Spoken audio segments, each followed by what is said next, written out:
Good morning student. I hope कि आप लोग सभी स्वस्थ होंगे, सुरक्षित होंगे। अपना ध्यान रखें बच्चों, अब तक स्वस्थ हैं तो अब आगे भी बच के ही रहें। तो बेटा आज का हमारा जो टॉपिक है that is the application of biotechnology in the field of medicine. Medicine के क्षेत्र में बायोटेक्नोलॉजी का जो रोल है उसकी हम लोग बात करेंगे। तो बायोटेक्नोलॉजिकल एप्लीकेशन इन मेडिसिन, ठीक है। तो मेडिसिन जो होती है बेटा ये बहुत ही प्राइम इंपॉर्टेंस होती है, क्योंकि हमारी ह्यूमन बॉडी ऐसी है जिसमें किसी न किसी प्रकार की कोई ना कोई डिजीज हमेशा मिलती ही रहती है। तो उन डिजीजेस को कंट्रोल करने के लिए हम लोग मास स्केल या लार्ज स्केल प्रोडक्शन करते हैं, किसी भी मेडिसिन का प्रोडक्शन करते हैं किसी भी मेडिसिन का, सो दैट हम लोगों को अच्छा प्रोडक्ट मिल सके और हम अच्छे से इफेक्टिवली अपनी कोई भी डिजीज को ट्रीट करवा सके, ठीक है बेटा।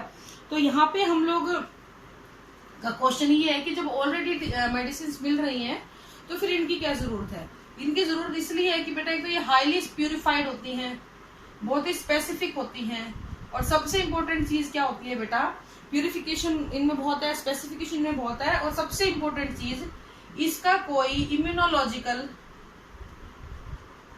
कोई भी इम्यूनोलॉजिकल रिस्पॉन्स नहीं होता है। यानी कि आपकी बॉडी के अंदर ये किसी भी प्रकार का कोई भी साइड इफेक्ट प्रोड्यूस नहीं करती है, ये कोई भी नुकसान आपको नहीं करेगी। साइड इफेक्ट इसके बहुत ही कम होते हैं, हाईली स्पेसिफिक है, प्यूरिफाइड है और बिना नुकसान के है।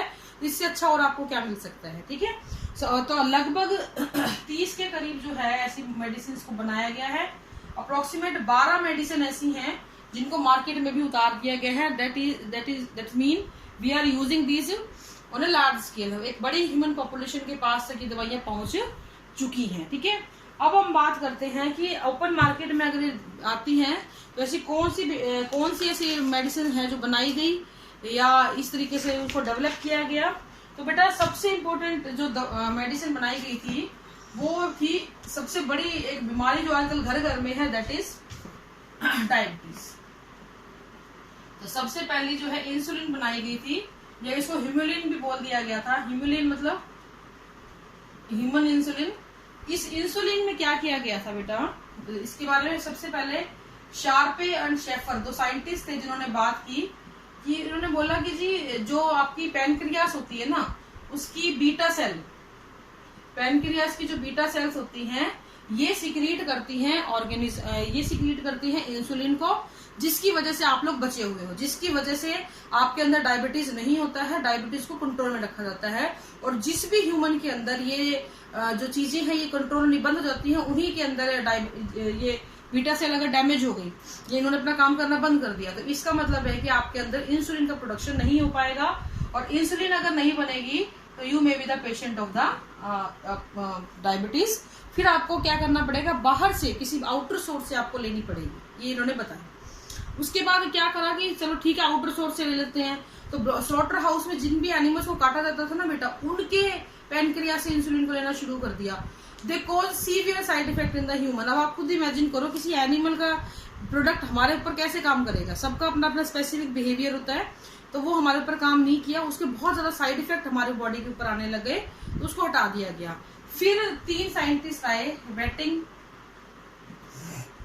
वेस्ट और मैकलोड। इन तीनों साइंटिस्ट ने बताया 1921 में कि जी हम क्या करते हैं, हम किसी और का यूज नहीं करेंगे, हम अपना प्यूरिफाइड इंसुलिन बना लेते हैं, हम अपना खुद का इंसुलिन तैयार कर लेते हैं, जिसका हमें इफेक्ट अच्छा भी मिलेगा, रिजल्ट भी अच्छा होगा।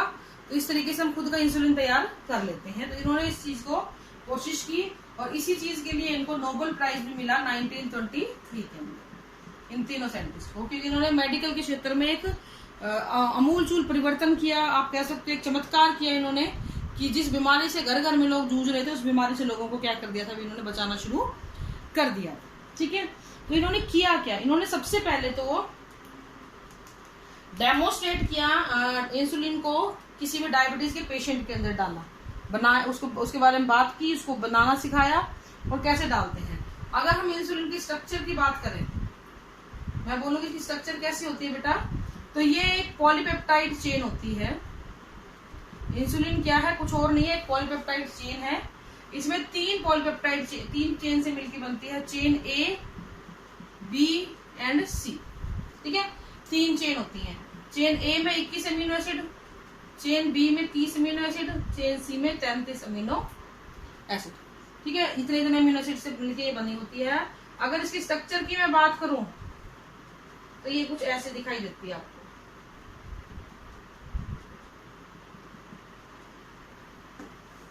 देखिए जरा,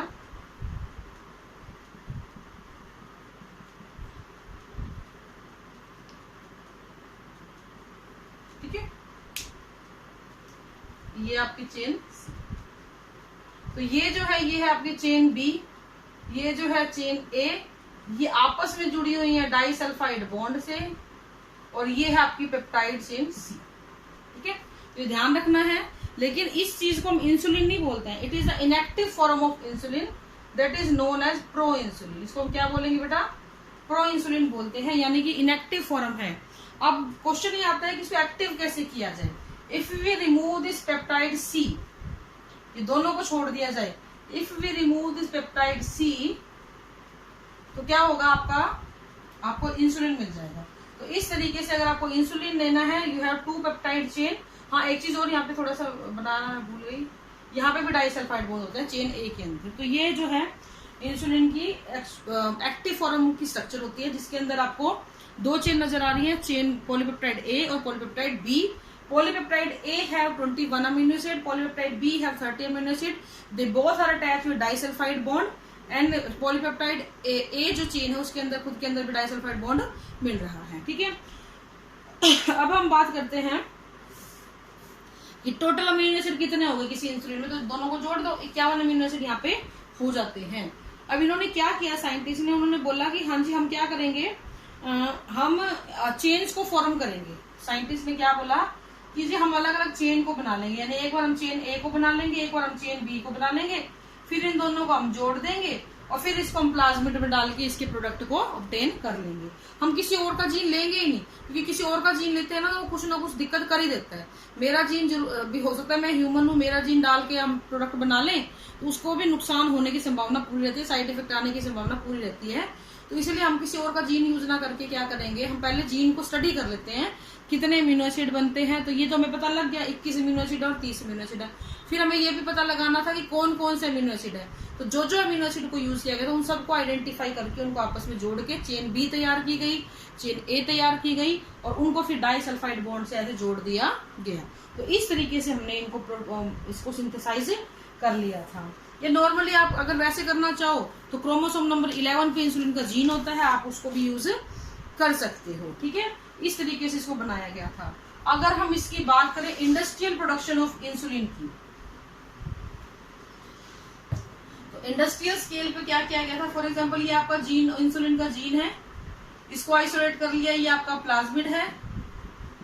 इस प्लाज्मिड के अंदर इस इंसुलिन के जीन को क्या कर दिया बेटा, इंसर्ट करा दिया। ये आपका इंसुलिन का जीन है, इसको हमने होस्ट के अंदर डाल दिया। फिर इससे हमने लार्ज स्केल इस होस्ट को हमने बायोरिएक्टर पे वर्क करवा दिया, फॉर्मेशन करवा दिया, इसका प्रोडक्ट ले लिया। प्रोडक्ट की हमने करवा दी डाउनस्ट्रीम प्रोसेसिंग। ये बहुत इंपॉर्टेंट बातें नहीं है, ये आप बहुत बार पढ़ चुके हो। डाउनस्ट्रीम प्रोसेसिंग कराई, प्योरीफाइड प्रोडक्ट लिया और उसको मार्केट में उतार दिया। अब क्वेश्चन ये आता है इस काम को किया किसने।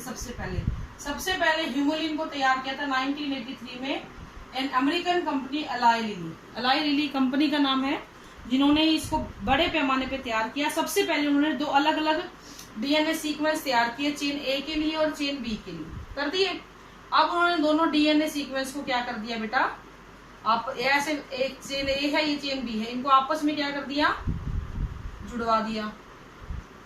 देखिए जुड़वाने के लिए क्या किया था, डाइसल्फाइड बॉन्ड यूज किए थे। और इन जुड़ने के बाद ये आपका डीएनए सीक्वेंस बन गया। इसको किस में इंसर्ट करवा दिया बेटा, प्लाज्मिड में इंसर्ट करवा दिया। इस प्लाज्मिड को होस्ट में डाल दिया और फिर आपने अपना रिजल्टेंट प्रोडक्ट ले लिया। इस तरीके से उसको प्रोड्यूस किया गया था। तो इस वजह से क्या था, इसके जो साइड इफेक्ट थे वो भी बहुत ज्यादा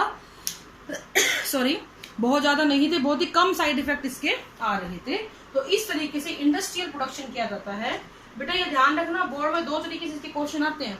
एक तो ये तरीका होता है कि जी कैसे प्रोड्यूस करते हैं, तो ये बताना है। अगर एक जनरल क्वेश्चन आ गया इंसुलिन का बिहेवियर कैसे बनी, किसने खोजी, तो वो जो हमने पहले इसकी हिस्ट्री वगैरह बताई ना, उसके बारे में आपने बात कर लेनी है। तो ये आपका एक हो गया। उसके बाद एक छोटा सा टॉपिक मेरा बीच में रह गया था, मैं वो आपको करा देती हूँ, ट्रांसजेनिक एनिमल्स के बारे में। बीच में छूट गया था, मैं भूल गई इसको कराना, अभी करा देती हूँ। ट्रांसजेनिक एनिमल्स का मतलब क्या होता है बेटा, ये वैसे एनिमल है जिनके अंदर हमने कोई फॉरेन जीन इंसर्ट करवाया है। नाउ द क्वेश्चन इज, पहले से एग्जांपल देख लो, हमने एक ट्रांसजेनिक काऊ बनाई थी जिसका नाम था रोजी। इसके अलावा हमने ट्रांसजेनिक माइस बनाई थी, ठीक है। रोजी को बनवाया किस लिए, उसके अच्छे मिल्क प्रोडक्शन के लिए, ताकि इसका मिल्क प्रोडक्शन भी बढ़ जाए और इसका बायोमास भी बढ़ जाए। तो मिल्क प्रोडक्शन को भी बढ़ा दिया, इसके बायोमास को भी बढ़ा दिया, जो ठीक है। इस रोजी के मिल्क की बड़ी खासियत थी, इसके पास था अल्फा लैक्ट एल्ब्यूमिन, जो मिल्क की क्वालिटी को बहुत ज्यादा इंक्रीज या एनहांस कर देता था। इस अल्फा लैक्ट एल्ब्यूमिन की वजह से आपके रोजी के मिल्क की जो क्वालिटी थी वो काफी अच्छी बन गई थी। नाउ द क्वेश्चन इज, चूहे से हमें क्या मिला, चूहे को हमने यूज किया बेटा as a clinical trial method. कोई भी क्लिनिकल ट्रायल किया गया, कोई भी वैक्सीन का ट्रायल किया गया, कोई भी केमिकल आपने बनाया, मार्केट में उतारने से पहले इस मास्क के ऊपर उसको ट्राई किया गया कि इसके ऊपर कोई साइड इफेक्ट आएगा तो इसी पता लग जाएगा, नहीं तो नहीं। इसके अलावा इनको हम लोग डिजीज की स्टडी के लिए भी यूज करते हैं। ट्रांसजेनिक एनिमल का जो बनाने का ऑब्जेक्टिव होता है ना आपका, मैं वो बता रही हूँ। डिजीज की स्टडी के लिए इसको यूज करते हैं, कोई रिप्लेसमेंट करने के लिए किसी डिफेक्टिव ऑर्गन की, इसके लिए यूज कर लेते हैं, रिप्लेसमेंट ऑफ डिफेक्टिव ऑर्गन, ठीक है। इसके अलावा फॉर्मेशन ऑफ स्पेयर पार्ट, यानी कोई बॉडी ऑर्गन आपका खराब हो गया है तो उसकी जगह कोई नया लगाना है तो किसी से लेंगे नहीं, हम खुद के स्पेयर पार्ट्स को डेवलप कर लेंगे। तो इस तरीके से हम ट्रांसजेनिक एनिमल को यूज करते हैं। लीस्ट आस्क्ड क्वेश्चन, रोजी के बारे में कभी पूछ लिया जाता है तो ठीक है, अदरवाइज और क्वेश्चन इसमें से नहीं आते हैं। तो this is all for today बेटा, thank you and have a nice day.